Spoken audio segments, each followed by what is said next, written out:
Selamat datang di pelajaran PKN kelas 11 dengan judul bab 1 harmonisasi hak dan kewajiban asasi manusia dalam perspektif Pancasila. Ada dua hal yang perlu kita pahami di sini, yaitu pertama harmonisasi, yang kedua perspektif. Apa itu harmonisasi? Harmonisasi adalah gabungan dari dua subkata, yaitu harmoni dan sasi. Harmoni secara etimologi berasal dari bahasa Yunani, yaitu harmonia, yang artinya terikat secara serasi dan sesuai, sedangkan sasi secara umum diartikan sebagai upaya atau proses. Jadi harmonisasi itu adalah proses untuk terikat secara serasi dan sesuai. Sedangkan perspektif diartikan secara umum sebagai cara pandang atau sudut pandang yang dipakai untuk mempengaruhi tindakan seseorang atau sekelompok orang. Oke, masuk kita ke pembahasan. Pertama, konsep hak dan kewajiban asasi manusia. Apa itu hak asasi manusia dan apa itu kewajiban asasi manusia, dan apa itu konsep dari hak dan kewajiban asasi manusia? Mari kita bahas selanjutnya. Apa itu hak asasi manusia? Pertama, tokoh yang dibawa menjelaskan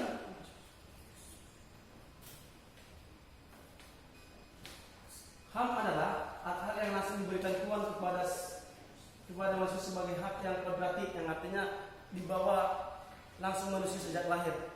Oleh karena itu, tidak ada kekuatan apapun di dunia yang bisa mencabutnya. HAM ini sifatnya mendasar atau fundamental bagi kehidupan manusia dan pada hakikatnya sangat suci. Tokoh kedua, nanti kedua gambar ini akan menjadi tugas kalian untuk mencari tahu siapa tokoh-tokoh yang ada di gambar ini. Yang kedua, tokoh yang kedua perempuan, orang Indonesia asli, mengatakan bahwa HAM adalah hak yang dimiliki setiap orang sejak lahir ke dunia. Hak itu sifatnya universal sebab dimiliki tanpa adanya perbedaan kelamin, ras, budaya, suku, dan agama. Jadi dari dua pengertian ini, secara umum diartikan bahwa HAM itu sudah sifatnya manusia memiliki HAM, tidak ada perbedaan kelamin, tidak ada perbedaan budaya, suku, agama, atau tidak ada perbedaan apapun. Itulah namanya hak asasi manusia. Selain itu, kalau bicara hak asasi manusia itu tercantum dalam aturan kita, yaitu Undang-Undang Republik Indonesia Nomor 39 tahun 1999. Mari kita bahas lebih lanjut. Ciri-ciri khusus HAM. Pertama itu hakiki, yang kedua universal, yang ketiga tidak dapat dicabut, yang keempat tidak dapat dibagi. Silakan di buku saudara-saudari sudah ada tercantum jelas ini pengertian-pengertian dari hakiki, universal, tidak dapat dicabut, dan tidak dapat dibagi. Selanjutnya, apa itu kewajiban asasi manusia? Untuk lebih jelasnya dijelaskan dalam Undang-Undang Republik Indonesia Nomor 39 tahun 1999 pasal 1 ayat 2, yaitu sebagai segala sesuatu yang harus dilaksanakan manusia dengan penuh tanggung jawab. Tadi kita kembali ke awal.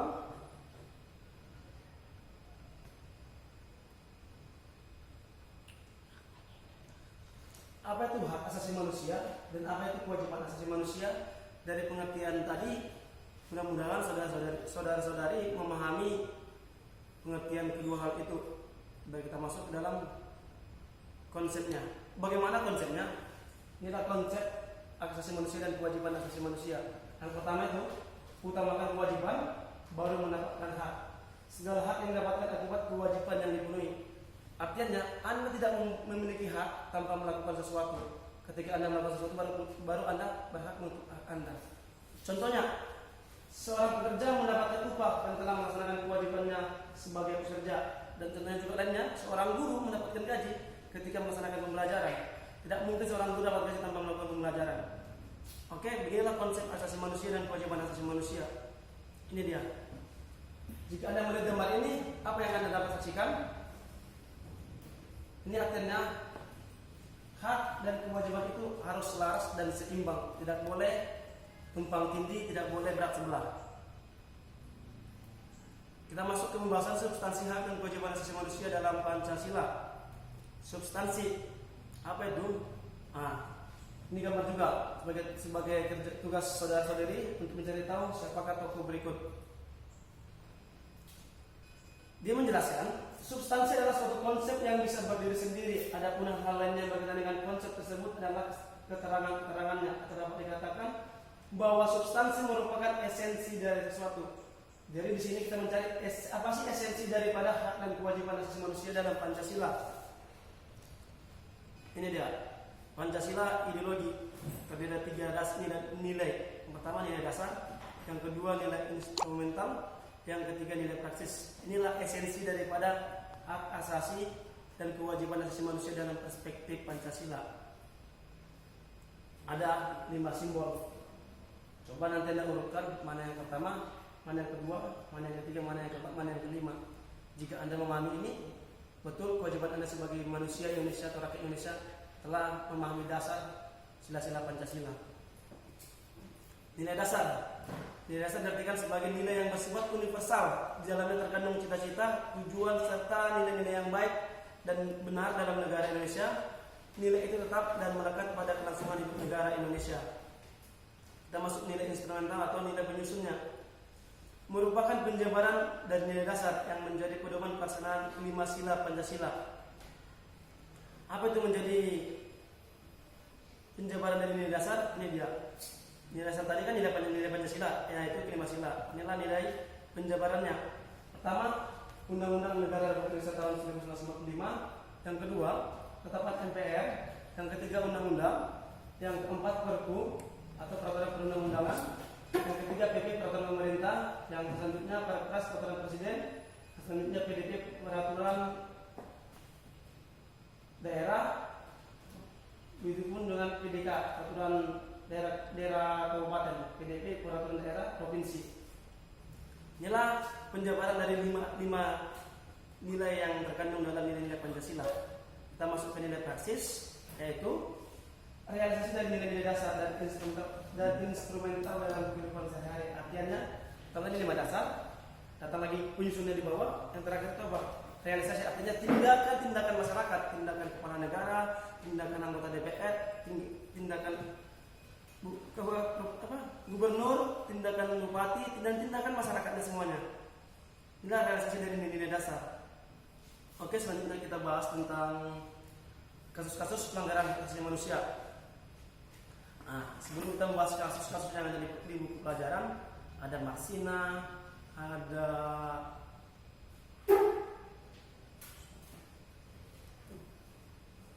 siapa lagi ya? Yang pernah dibunuh tanpa ada jejaknya.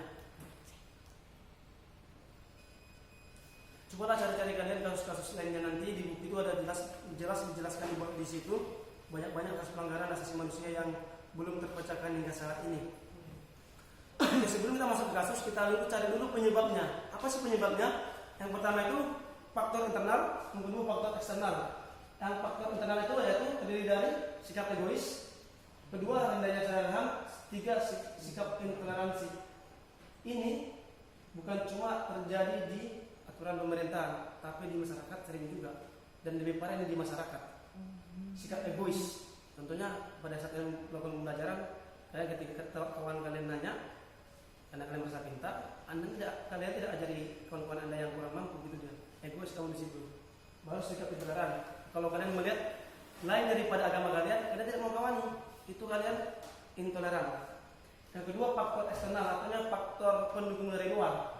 Yang pertama itu inilah yang sering dari negara ataupun pemerintahan. Pertama, penyalahgunaan kekuasaan. Yang kedua, ketidaktegasan terhadap hukum. Yang ketiga, penyalahgunaan teknologi. Keempat, kesenjangan sosial dan ekonomi. Ini yang sering dilakukan oleh negara ataupun pemerintahan. Selanjutnya, upaya penegakan asasi manusia. Pertama, ada 2 upaya negara dan upaya warga negara. Pertama, pembentukan Komnas HAM atau Komisi Nasional Hak Asasi Manusia. Yang kedua, pembentukan instrumen HAM. Yang ketiga, pembentukan pengadilan HAM. Ini upaya penanganan manusia atau warga negara. Yang pertama dalam bentuk pencegahan, yang kedua dalam bentuk harmonisasi. Untuk terjadi penegakan HAM yang kelima ini harus laras. Tidak boleh hanya dari pembentukan Komnas HAM. Kalau tidak ada bentuk pencegahan dari masyarakat, tidak ada bentuk harmonisasi dari masyarakat, harus laras.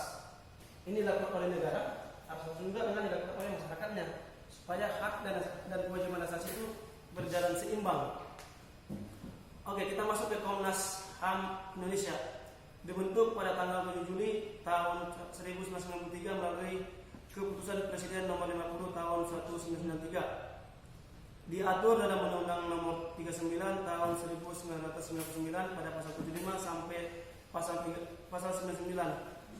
Tugas Komnas HAM pada pasal 76, fungsi Komnas HAM pada pasal 89, wewenang Komnas HAM pada pasal 89. Nanti kita di ujian bab 1, Anda harus mengerti isi daripada pasal-pasal ini karena akan ada nanti tertulis di dalam. Pembentukan instrumen HAM. Pertama, telah diadakannya amandemen Undang-Undang Negara Republik Indonesia tahun 1945 pada bab 10A. Sudah ada dilakukan penambahan. Baru masuk kita ke TAP MPR nomor 17/MPR/1998. Masuk kita ke Piagam HAM tahun 1968 yang diakui Indonesia sebagai Piagam HAM internasional. Selanjutnya Undang-Undang Republik Indonesia nomor 39 tahun 1999 dan Undang-Undang RI nomor 26 tahun 2000. Selanjutnya Undang-Undang Perlindungan Anak, Deklarasi Universal Human Rights yang dideklarasikan Indonesia.